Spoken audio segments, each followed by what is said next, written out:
Good evening, everybody, and thank you. Clearly, at this stage of the lockdown, you're probably inured to Zoom calls. My record for one day is 13, which was certainly unlucky for me, if not for the other people. Simon, if I can just check with you, buddy, will the PDF of the slides be available for the delegates? Yeah, if you make it available to me, I'll make it available to everybody else. Yeah. I shall make it available to them. That's excellent. And also, if you keep an eye on the questions coming out, Simon, and if there's anything, I mean, I expect some of you. So if there's anything anatomically impossible, don't pass it over. But otherwise, just if there's something, there's almost a matter of clarification, then away we go. No problems, will do. So, are you sitting comfortably? Then I'll begin. I think it depends on my gravestone. My first wife suggested it should be, I'll just make a few phone calls. I like Spike Milligan. I told you I wasn't well, but probably it depends will be there. And it's there because I've been increasingly concerned as I look at what comes out on social media that people are pushing one or another of a method. And frankly, I can't see that. I can't see that as an academic. I can't see that as a practitioner. I combine the two to be a pracademic. So pretty much that's why. And my subtitle, Why No One Way is the Way. This evening, 45 to 50 minutes of chat through, followed by some questions as to why I think it depends is the right way, and some ideas. But sorry for the background, as you can see, global warming has hit my garden, so I'm in a bit of a blow. But anyway, we'll see where we go and take questions as we proceed. A couple of it's always nice to start with some quotes, and it's always nice to start with some quotes from good academics. So this is one I like from Carl Sagan, and it's pretty much that you really, really need to be a critical reviewer of what's out there. There is more and more information available. I think it was ever thus in terms of criticality, but these days it's even more. And there's a real necessity for you to look at new methods and go, gosh, there might be really something in that. And to look at old methods and say, even though they've been around for a long time, doesn't mean that they're good. But of course, just because, like me, you've been around for a long time, it doesn't mean that you are yet ready for the knacker's yard. So it's a case of being critical. If we go on to Nietzsche, another one of my favorite philosophers, people who really want to know, for me, the difference between know and believe is understand. And what I've always tried to do since I was an annoying little child at infant school up to being an annoying OAP now, is to be saying, why is that? Why does that work? How does that work? What's the mechanism underneath it? I want to understand what the heck's going on. I am Christian, but it's not necessarily a belief thing. And it's certainly, I think that lots and lots of people get very evangelical about what they believe. And I think that sometimes gets in the way of us being a real critical consumer. And finally, another Nietzsche. Yeah, there is no one only way. Doesn't exist.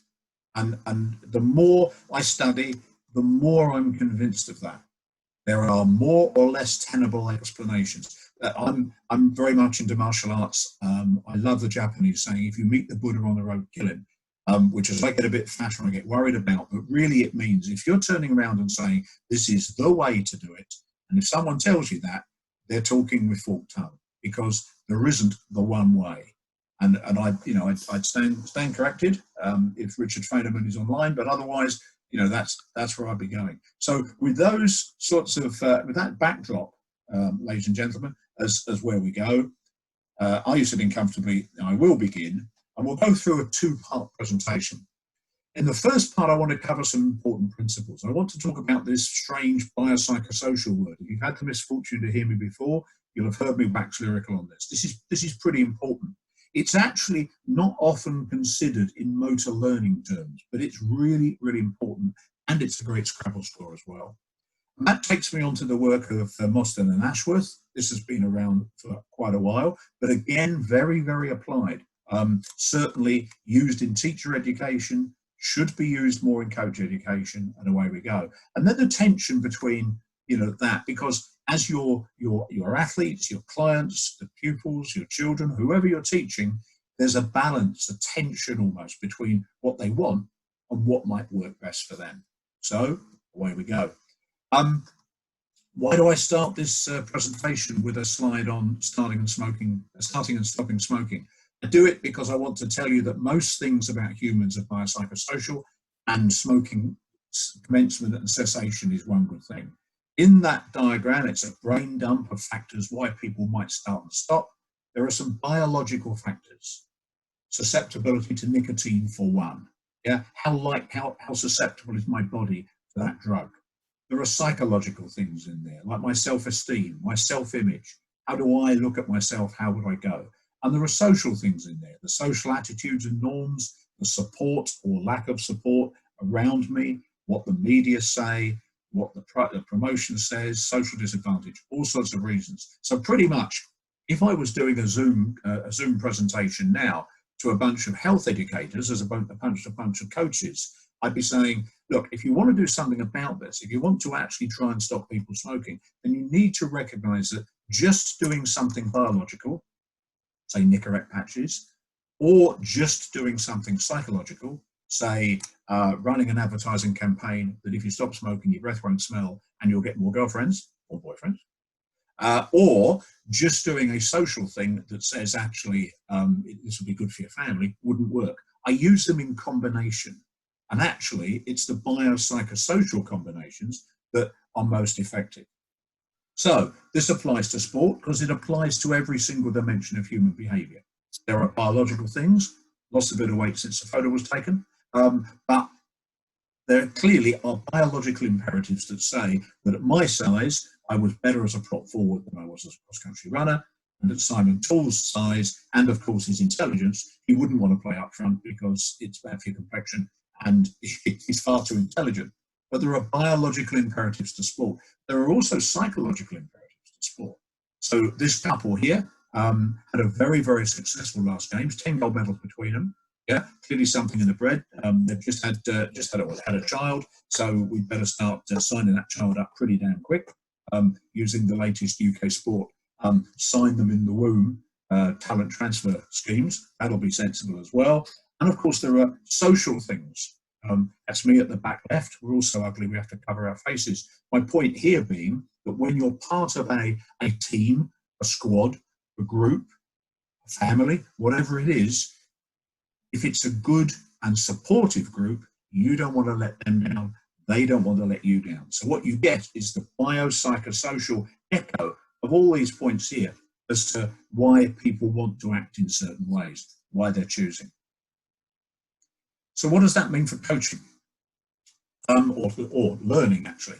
It's been an interesting change in the last few years. Years ago, I trained as a teacher, and people used to talk about teaching quality.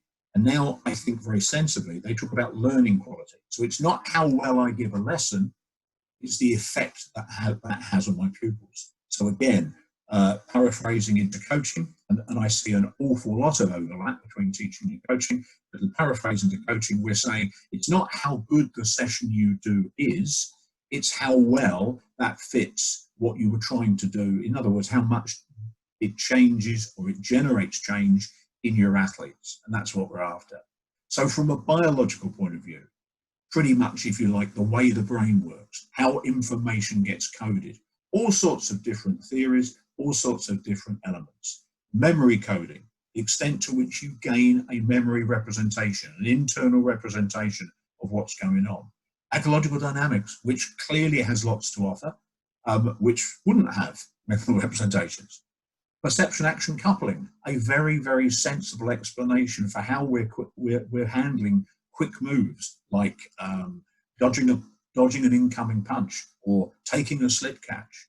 But most crucially for me, and I recognize that this position might not appeal to everybody, but crucial for me, and I'm happy to defend it, the extent to which someone is understanding what the hell is going on. Because that understanding generates generates all sorts of biological changes and all sorts of processes, mechanistic processes associated with that. So there's a biological component to learning. From a psychological point of view, we look at the performance targets. Am I interested in performing this week? Or am I interested in being part of a group for the long haul? I have the pleasure of working in several academies. And in those academies, I'm trying to take children through and get them a career, the basic line, to sort of, so performance now is nice, but performance later is much more important. Now that will co-act with their motivation. Some of them might be very, very happy to delay gratification, to say it's okay, I'll stay stuck in to what I'm doing, because if I carry on training now, eventually I might get a professional cap, like a professional contract, I might play for the country, I might get all sorts of things. But that's my ability to delay gratification, and that based on my motivation. So my immediate need for success as opposed to my ability to delay it. There's determination. Most of you will have heard of growth mindset. If you've got children in infants or junior schools, you'll certainly have heard of it, because it's the big thing at the minute. Slightly less well known and probably equally contentious, this idea of grit, work of Angela Duckworth and colleagues. If you think persistence or determination, then you're probably there. Because if someone has this grit, this stick-at-itness, then they're likely to progress much better. And almost it's a factor in their learning, because they stick with what you're trying to get them to do. And then finally, there are a number of beliefs. Yeah, not young children, right the way through to adults, we are educated into expecting certain ways of how I should learn.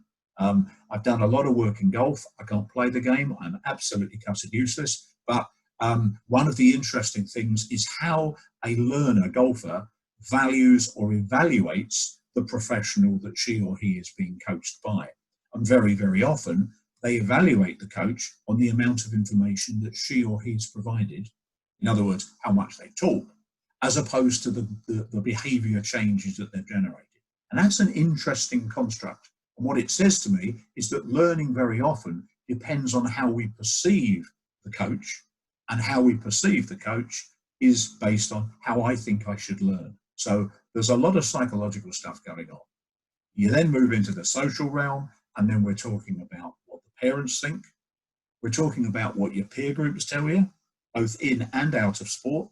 The kids that I work with at Chelsea Football Club, very, very interesting mix of backgrounds, mix of ethnicity, mix of all sorts of things. But there's certainly ways in which their mates expect them to progress and expect them to be coached.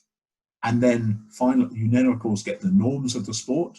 I was involved in developing coaches in martial arts, and I worked with a particular martial arts school in Aikido, where the basis of all the teaching was that you didn't say anything. So you would bow to each other, and I would demonstrate something, we'd bow, and then you'd go away and try it. Now, if you know me, that was quite hard for me, because I had to keep my gob shut. But it was also, I think, quite a challenge to train coaches in that way, because that was the norm of the sport. That was the way in which the sport worked. And those norms are quite powerful as well, because they lead to my expectations and beliefs as to what I think would work or not. But they also drive all of us, whichever sport we're involved in, as to how we work. Finally, of course, loads of work on coach-athlete relationships. I don't necessarily subscribe to the view that the coach-athlete relationship has to be super positive and they have to be on each other's Christmas card lists, but there certainly has to be a level of respect and interaction. And that level of interaction and how it works is another big factor in determining the extent to which we're going to get good or less good learning. So the biopsychosocial bit is important, and it applies to all the learning that's going on. Moving on to the teaching style spectrum. I got this given to me when I first went into teacher education, and I thought it was an absolute belter. And in simple terms, because I like things simple, it suggests that there was a spectrum of styles. From on the left-hand side command, you do this, through to the right-hand side with guided discovery or just free discovery. And it made a lot of sense to me. I mean, common sense is probably an overused word, and fortunately for me, not that common, because I can make a profession talking to you like this. But it made implicit sense to me that there would be different activities for which one of these styles would be more or less appropriate. So, for example, you're probably not going to teach abseiling or climbing through guided discovery, yeah, or even free discovery, because people might die, it looks bad in your CV, and there's lots of paperwork. So command style is quite a useful style to use in situations where either there is a high risk or where all of a sudden the S has hit the fan and you need to take charge. By contrast, it would be insane to try and lead a dance class by command style. Even in Essex, it just wouldn't work. Yeah. So all of a sudden, what you're going to choose to do, which style of this spectrum you're going to choose to buy into, really depends on a decision making that you make on the basis of what's going on. So this is a decision taken by the teacher or the coach to say, my activity is like this, my goals are like this, therefore I will select this style. And that decision can be more or less appropriate because we're making decisions based on the goals of activity. This is classic, it depends. Is a command style better than a discovery style? No, it depends. It depends on what you want to achieve, what you want at the end of the day. And therefore, that selection and the appropriateness of that selection, in other words, your appropriateness of the logic as to why you did what you did, is a pretty important factor. Variety is good. Most of us have preferred styles. Now, that's not learning styles, as we know that that's scotched, but it certainly is that we have a preferred style. We feel more comfortable when we are coaching in certain ways. And actually, that way is a biopsychosocial factor. It's how we've been coached. I can certainly say things to my children now and hear my dad, oh, he said that to me, gosh, here we go. And I would coach in certain ways, some more functional and some less functional than others, because that's the way I've been coached. So again, it's good to try and increase your repertoire. It's good to try and have a few different styles up your sleeve so that you can coach to make a more appropriate style, because variety is good, but making sure that things are appropriate to the task that you're trying to teach are better. So you don't need to necessarily teach you lots and lots of different styles if you're only ever going to teach abseiling off a tower, and you don't necessarily need to use lots and lots of different styles if you're only ever going to teach people to have an experience of aesthetic type dance. But if you're going to teach a variety of different things, and almost all of the coaches on the list that Simon's provided me with as to what sports are represented here are going to do a variety of different things. Therefore, a variety of styles is good. And now, if you've got that variety, you fit it to what you want. So knowing the how and the why of a method, as well as the what to do, is a really big part of what we're talking about here. So how would I use a reciprocal style? How would I set things up so that my learners, my athletes, would be supporting each other and helping each other for peer learning? What would I do? And why would I do that, as well as how I would do that, is really important. So I know that in these circumstances, that might be very, very appropriate. For those of you interested in the technical things, there's two different types of knowledge here. Procedural, I know how to, as opposed to declarative, I know why to.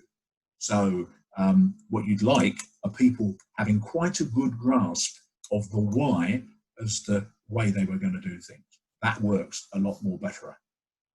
Okay, now the creative tension between that is interesting. Creative tension is known to many parents and coaches. Parents, because you're trying to convince the children that actually what you want them to do is what they want to do. So it's a bit of a con. Actually, that works as a teacher or as a coach as well, especially with younger athletes, but even with older athletes, in terms of what they'd like to do or what they think what they want to do against what you think they need. And there is a tension and a necessity for that to and fro between those things to make sure that you come up with the right stuff.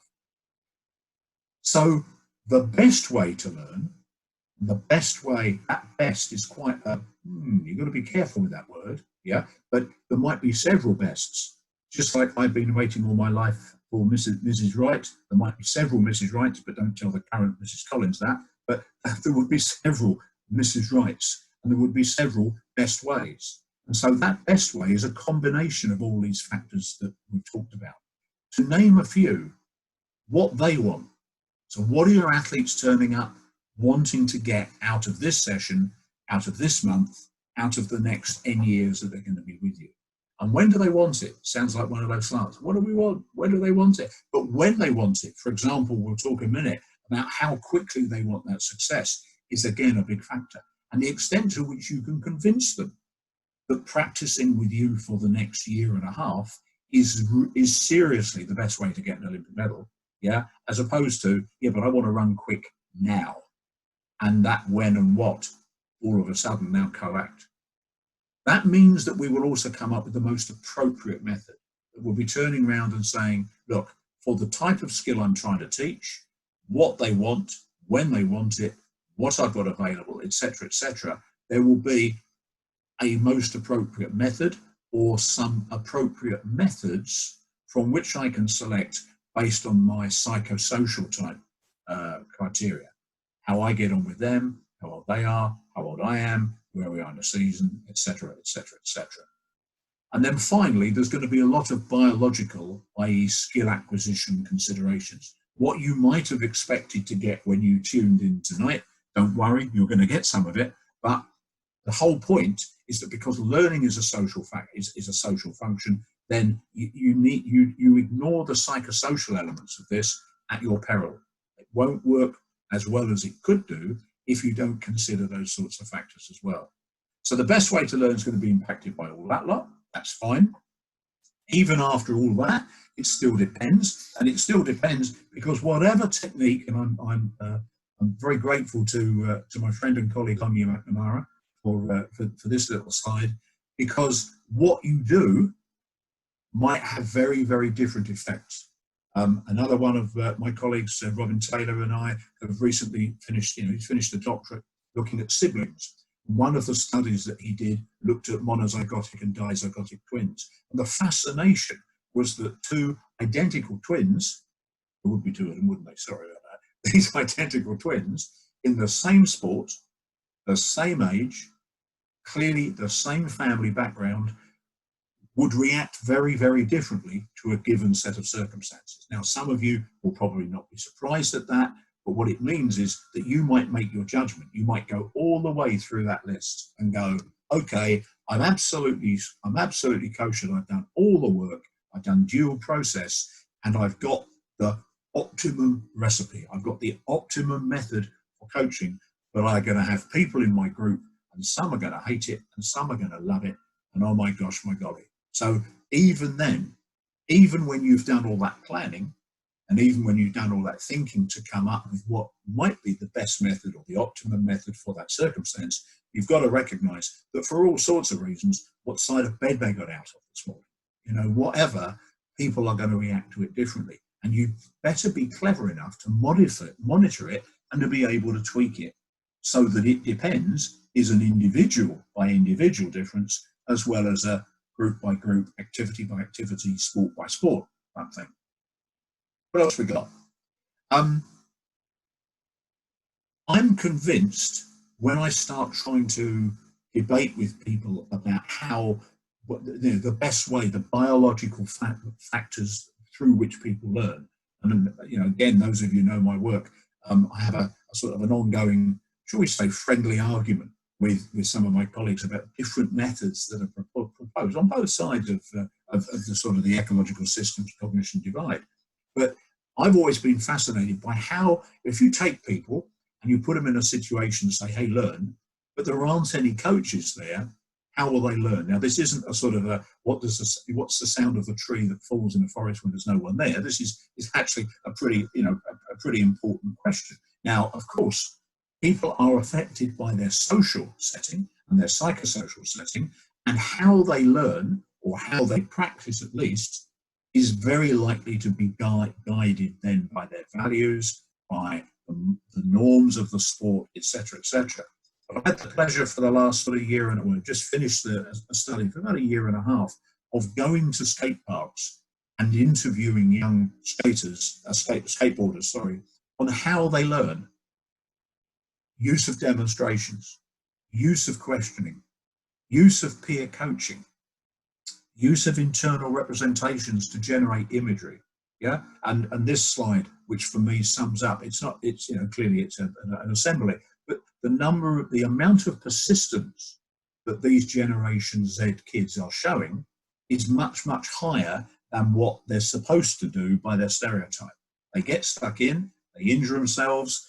It's very, very much deliberate practice, a la Erickson, God rest his soul, that I get in here and I get stuck into stuff, and I keep going and I keep going and I keep going. And deliberate practice, remember, not inherently enjoyable, important distinction, not enjoyable, just not inherently enjoyable. Going down and persistently trying to do a certain, you know, simple move, just tweak your skateboard and land on your feet. And when you can't do it and you can't do it, you might take a few bruises, but people stick at it. And therefore, I think we learn a lot when we look at the way people like to learn and how they practice when the coaches aren't there. Some of you might have had the pleasure of hearing Amy Price's work in video games approach to learning. Children stick at learning on video games. And there are lots of reasons biopsychosocially why they do. And the way in which the game is designed makes it quite seductive, probably the best word, in that it lures you in and teaches you the skills that you're going to need at stage 5 and stage 1, so that you're set up. And what starts to happen is you develop a way of thinking about the task you're trying to execute, metacognition, thinking about thinking, that is developed in you because of the ways the guys designed the games. So again, a lot of this creative tension to make happen what we want to happen. Everybody okay so far, Simon? No one's left? No, all still in. All right, excellent, good stuff. Haven't offended too many people yet. We'll give it a go into part 2. So if we now move to part 2, let's go into some details on the bio. Let's go into some details about the ideas of coaching. So again, if you find this is too simple for your taste, not a problem. Same back time, same back channel next week, and we'll go into more depth. But you know, maybe we'll get there as well. So some details on the biological, few rules of learning. Some coaching extremes ideas, some free resources. Yes, I'll say that again, free resources that you might find useful, and a useful approach that you might like to use, however experienced or inexperienced you are, to improve your own coaching. So where we go, what we got? These are 3 golden rules of learning according to Collins. So sorry, I'm being indulgent. I can't give you a sort of a fancy reference for it, although we found that they work very, very well in terms of coach education schemes. The rule number 1 is to make it personally relevant for the athlete. Yeah. So why am I doing this, coach? Well, you're doing this because, look, if you do this, then you'll get that and that. And you said you wanted that and you're interested in that. And anyway, we're working towards this. Oh, fair enough. So the idea of you selling and making personally relevant to your athletes and explaining to the athletes why they are doing that is a very, very good idea. And you might go, well, of course I do that because they come to the athletics club every week, or you know, here they are on the hurling pitch, and of course they're going to practice that. But it's always worth your while explaining the wrinkles of what's going on in a particular task that is particularly relevant to player X, player Y, player Z. Yeah, because of course, following on from the point that I just made, player or X, Y, Z will have different goals, and therefore to be able to sell to them, hey, you know, Fred, this is a really good drill for you because you know we've said we want to work on this sort of stuff. Oh yeah, fine, but you guys stick with it because we're going to build from that. So making sure that this is locked in, whether your athlete is a child through to adult, is a really good idea. I'll hammer understanding. If you wanted to take 2 words out of this evening's session, it would be understanding, and the second word would be mechanisms. Understanding is absolutely key. Do they know why they're doing what they're doing? Do they understand what they're doing? Now, I know there's a lot of stuff written about implicit learning. We can come back to that as a question if you like. Frankly, we've published on how I think questionable some of the data is, but suffice to say that getting the athlete knowing why she or he is doing what they're doing and understanding how that fits and how it builds is a really, really important point to make. And my last point, which I'm going to spend a little bit of time on, is this sort of conundrum, this contrast as to how you generate different types of learning from different types of session. And as a simple rule, if you want rapid short-term results, if you make things mentally easier for the athlete, that will generate it. But if you want long-term development, it makes it harder. And there's some very, very interesting stuff in here by Bob Bjork about how forgetting helps remembering. So you actually pressure the learner so that they're in a situation where their ability to do what you just asked them to do is disrupted by another task, and that helps them in the long run. Certainly doesn't help on the evening, so it might have problems with motivation, but it does work in the fullness. So what we need to do, if we're now looking for these coaching extremes, is what outcome you want. Because, like I say, there are these two broad skill acquisition options. You can get someone to be highly reproducible in the session. They can look like they've done it. Now, this is very seductive to coaches. If you walk in at the start of the session and you go, they're there, and you walk in at the end of walk out at the end of the session and they're there, and you go, great, what a belter of a session. Now, I'll come to question that a little in a minute. But what people say about that is, yeah, that was great. That was a really good session because they learned so quick. So there's apparently this rapid learning, and everybody's very keen on it. And you'll see lots of professional coaches will work in this way because it's in their interests to work in this way, because the client goes away and says, gosh, what a great coach. She just did this with me and it was fantastic. And by the end of the session, I was doing this. And the fact that they might have forgotten it by the next week doesn't matter, because they'll come back and face the law. So I'm a cynical old devil. But seriously, there are some decisions here that are made on almost an erroneous, not at all dishonest or Machiavellian, but almost erroneous understanding of what the learner might want. Now, you might then look instead, so instead of how well they progressed in the session, you say, look, we're going to work on this for 10 weeks.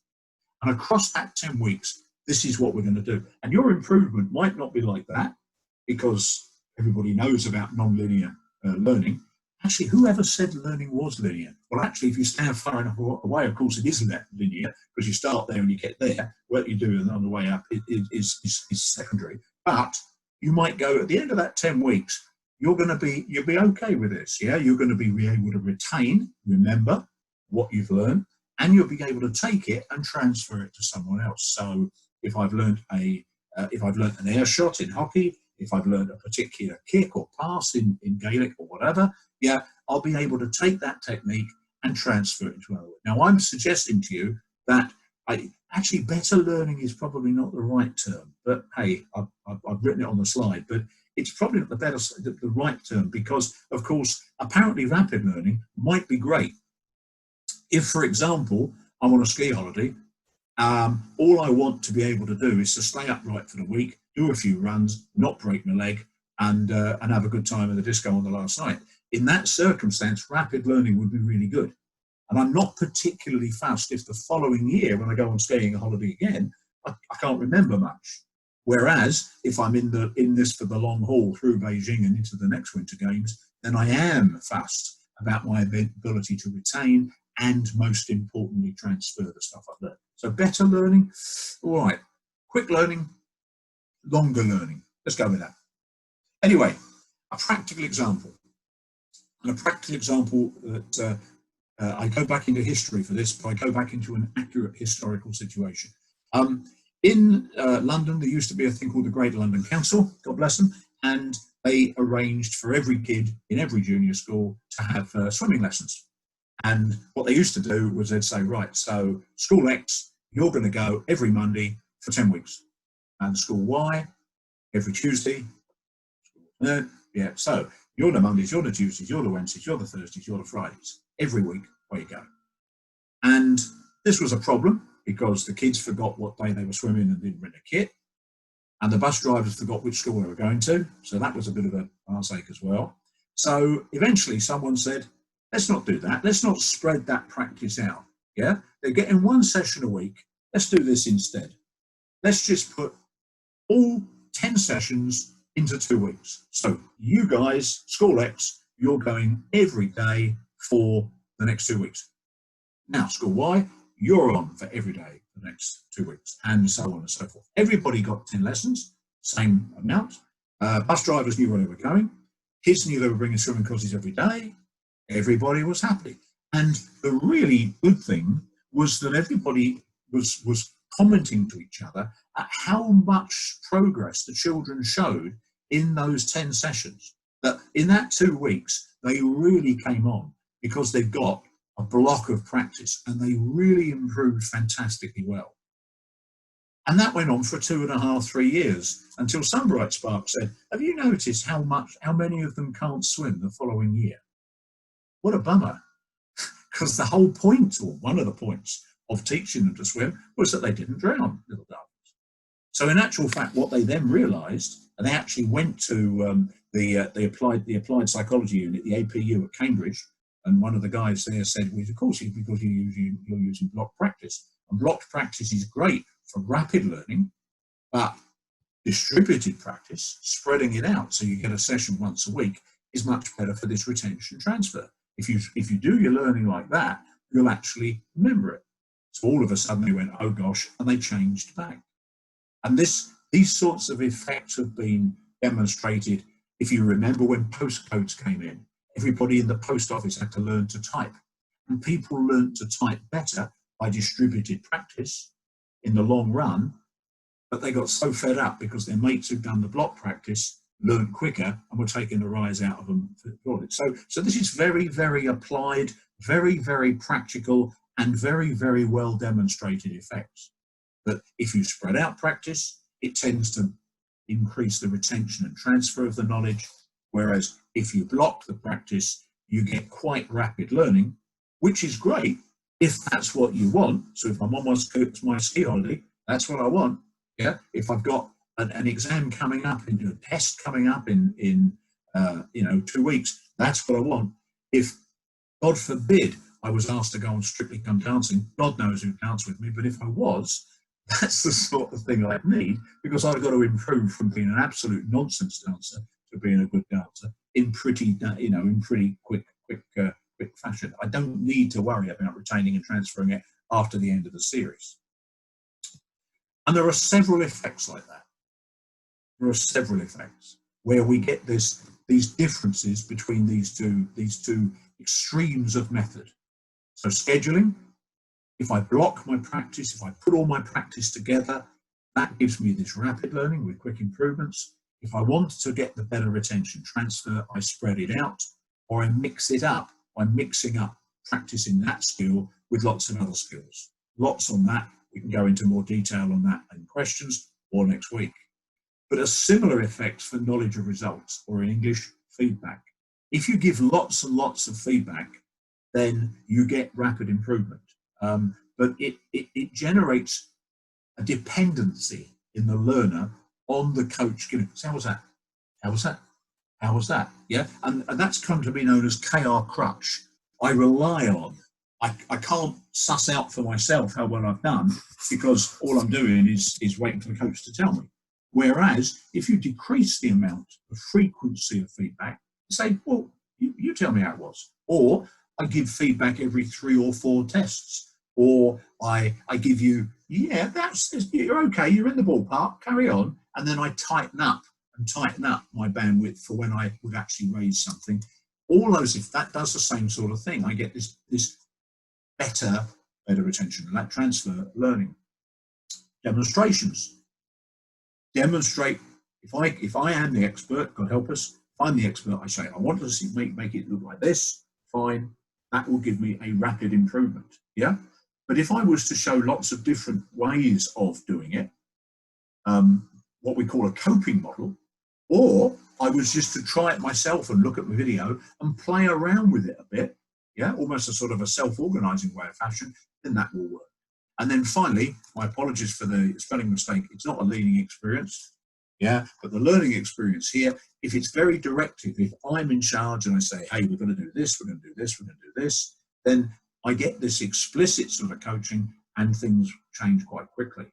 If I go into open learning or self or peer organizing type learning, Yeah, problem-based learning would be a good reason, a good example. Then I start getting this different quality of learning.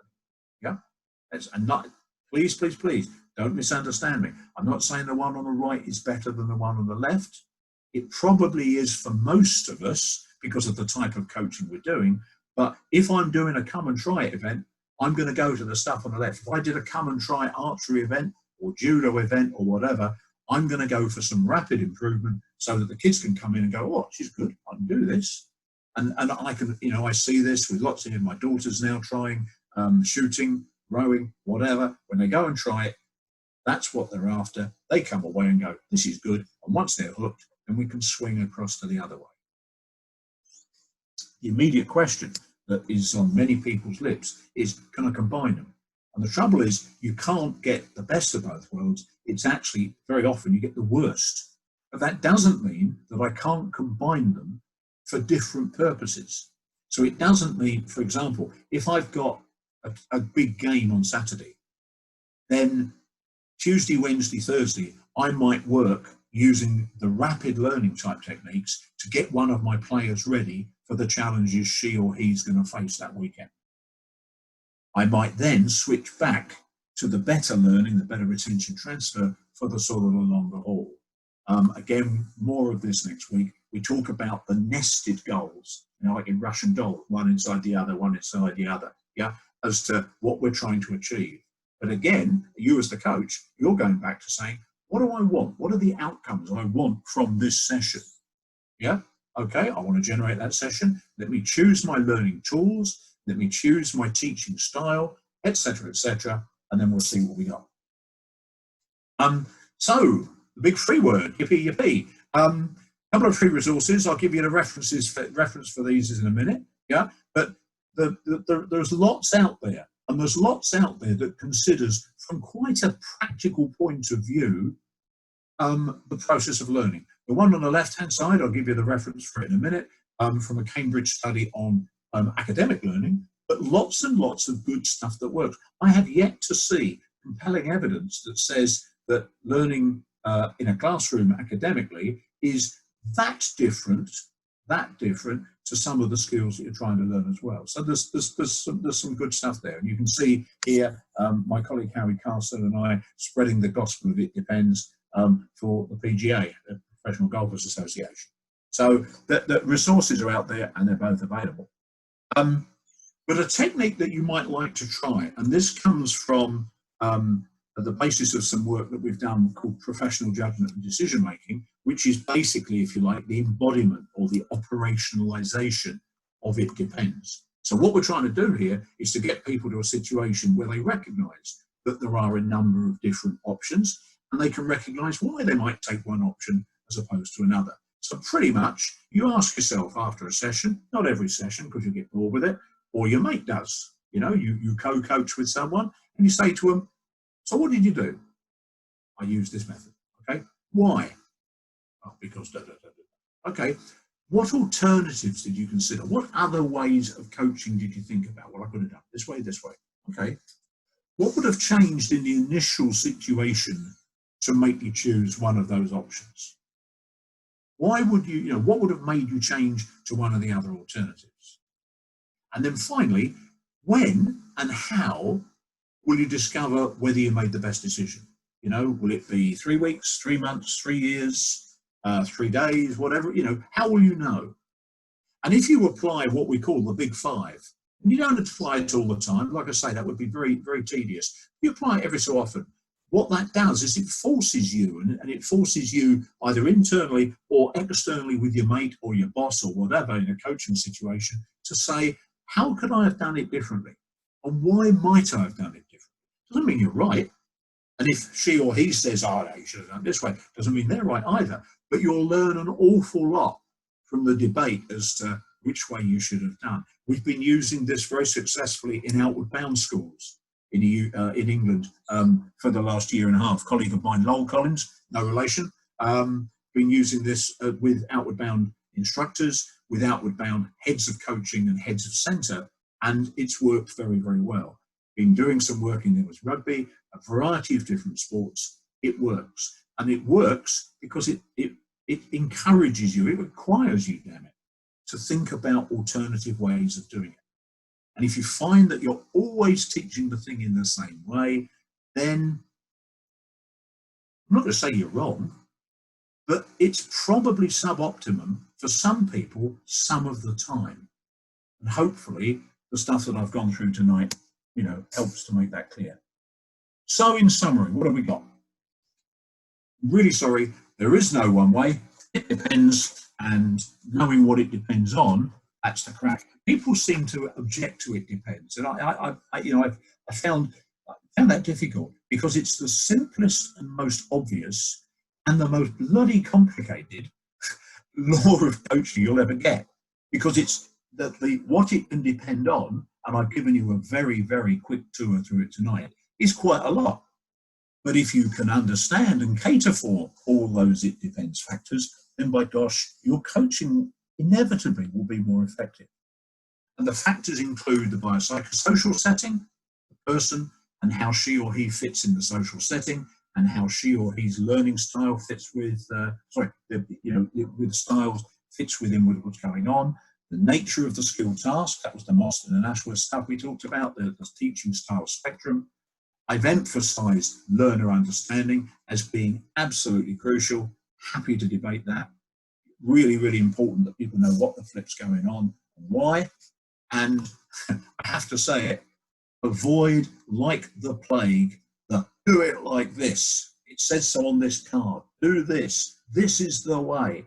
Because that way, as Master Yoda says, lies danger. Yeah, there is no one way. There are a number of different factors that would make one or two or three or four ways probably more effective than some other ways which are less effective. So we can be quite tolerant of coaching. We can be quite tolerant of coaching style. Because my first question, if people ask me, what do you think of that as a session, is always, what are we trying to achieve? What do you want to do?